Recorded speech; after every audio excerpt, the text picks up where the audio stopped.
Rick, thank you so much for making some time today, and just wanted to kind of talk to you about your career. And you've got some really interesting items that are up in our catalog sale that in our Platinum Night auction. And just kind of wanted to talk to you about a couple of the items.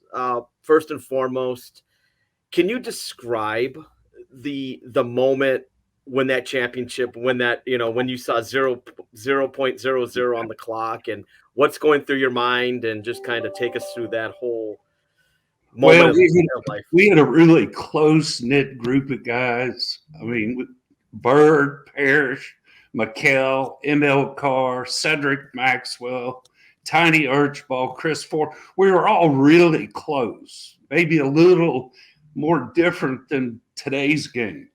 And when we finally achieved that goal, it was a dream come true. And, I was blessed to win a high school championship, a college championship, then here finally being on the NBA championship just was a huge achievement. So, kind of take us through the whole moment, I guess. You're on the bench, kind of celebrating with your teammates, and then you decide, hey, let me grab this ball as The a. number one thing I said, and I even remember going to the locker room, I said, Bird, I've got it. Put it right down in my gym bag. And when I got home back to Boston, I actually, went and saw Red Auerbach, got him to sign it. Bill Fitch, all the coaches, trainers, all the players. And then I had a company actually put on the ball, Boston Celtics, world champions 1981. And, it's been a treasure to me, but it's been in a safe. I've never really displayed it because I was afraid something might happen to it. So I just felt like now it's been over 40 years, or it is 40 years, and it's time to come out of my safe and let somebody display it. So, take me through the moment. Did you just? How did you get it exactly? I Did don't one of your teammates have it, or and then you just said, "I'm keeping this," I or? just I just grabbed the ball. I can just remember going into the locker room with it and putting it in my gym bag and tucking it under. And then all the champagne and all the celebration happened. Oh my And gosh, what a moment! you What a know, moment that must have been. it was a Now, great moment. you had a very decorated college career, and you had a remarkable performance in the title game when you won at Kentucky.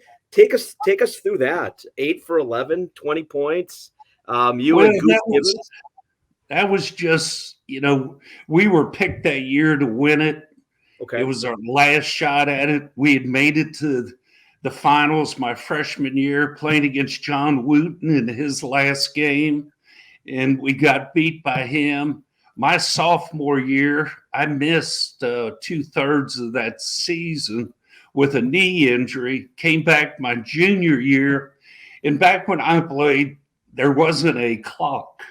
So we were down 12 points to North Carolina in the Eastern Regionals, and they four-cornered it on us. So we ended up losing North Carolina that year.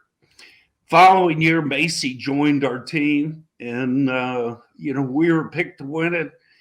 And when that buzzer went off, it was just another dream come true. We finally achieved the goal that Phillips, Givens, Lee, and myself set out for 4 years earlier. Hmm. Hmm. And, to this day, I still have that debt from the game. I still have the transcripts back when they had the blue paper Sure. of the whole game, play by play. My father kept that for me. So just a lot of great memories. Hmm.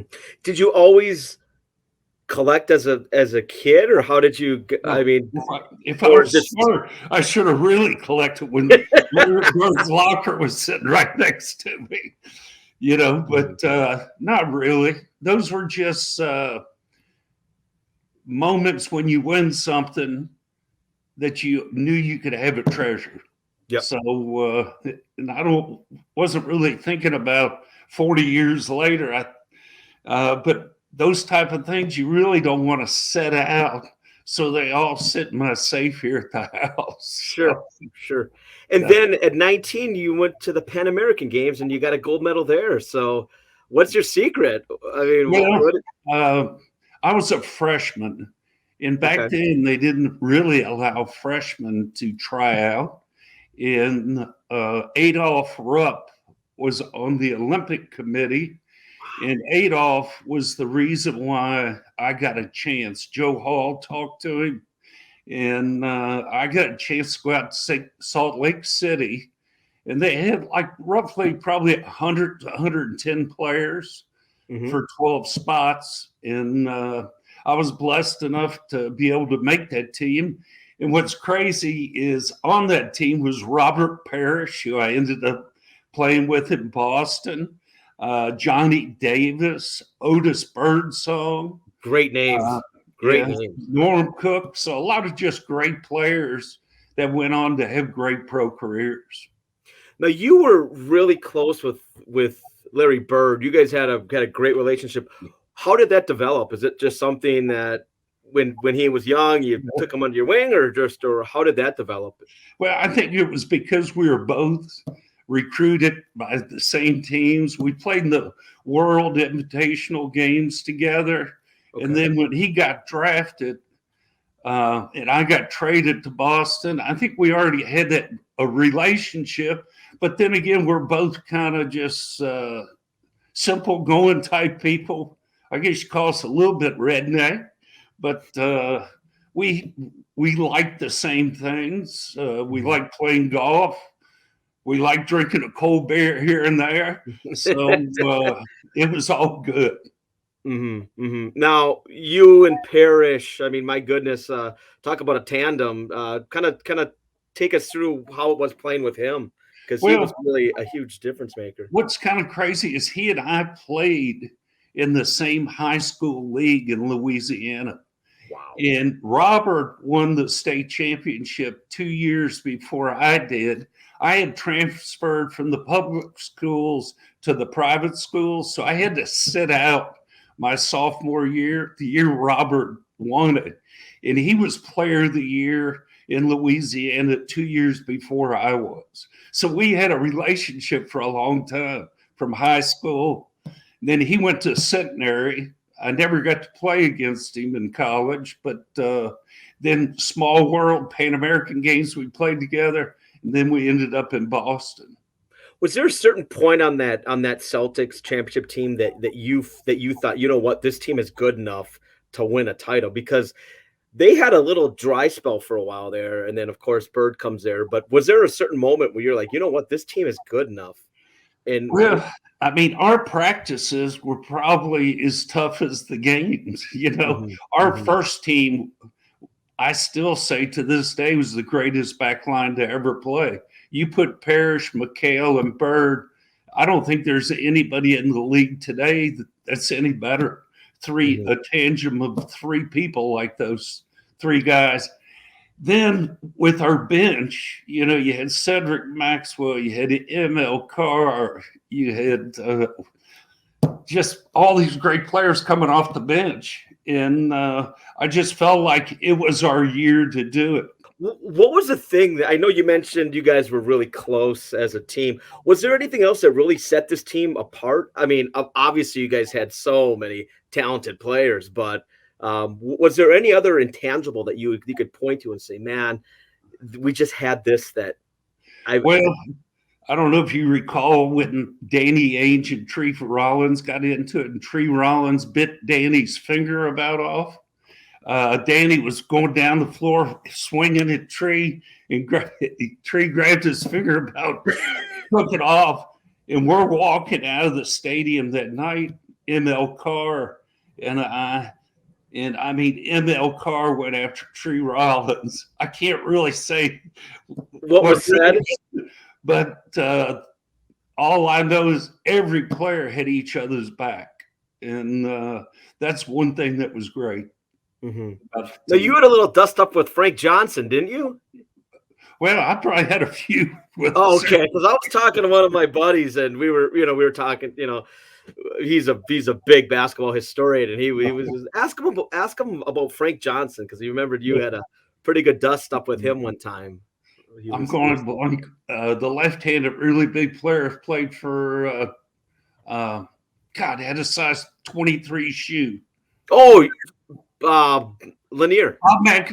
Yeah, no, Lanier. Bob Lanier, sure. And one night I made a mistake going after him. And the next day they had a photo of him with his hand around my neck like that. Said, "Aren't you a fool?"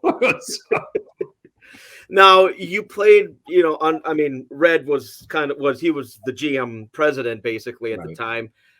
Any good stories on Red and how he was dealing with? This is how Red was. When my first contract got within 2 years, I had a 5-year deal coming out of college. Mm-hmm. My father and I walked into his office, sat down, negotiated the whole thing for another 5 years. And that's how he was. He was an easy guy to talk to, smart guy. When he made the trade me for Dennis Johnson, when Casey called me about that, I said, well, at least you sent me to Phoenix where it's warm. You got a player for me. That's great. That's great. What was your favorite memory, I guess, as a player? Was it winning that championship? Well, I think on each level, when you finally achieve that goal, there's great memories. The Celtic championship, we just finally achieved it. And it was, I think, even in my high school championship, we all just worked together. I was always blessed to be on great teams of guys that liked each other.